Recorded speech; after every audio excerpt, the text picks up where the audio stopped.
Today's communication tip comes from, of course, my book, How to Be Heard Without Screaming.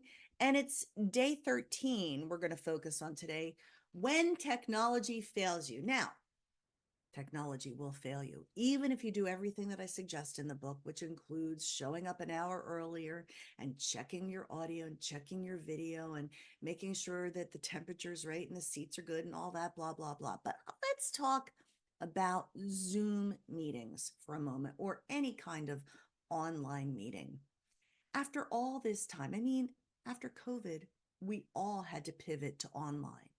And yet, some of you are continuing to make some very basic mistakes that are setting up barriers to you being heard.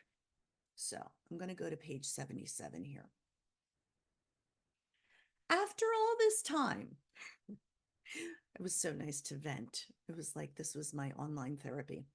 Why do people still position their backs against a window? When your face is in complete shadows, it's harder for people to follow you, even if they can hear you.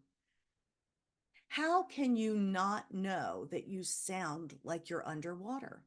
Do you test your audio?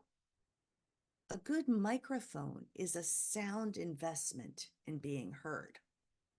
Case in point. By the way, the pun was intended, a sound investment. Who can benefit from a ring light? Everyone. To my chagrin, many of you who do have a ring light place it off to the side. Good front face lighting highlights your eye contact and facial expressions, important components to your overall communication.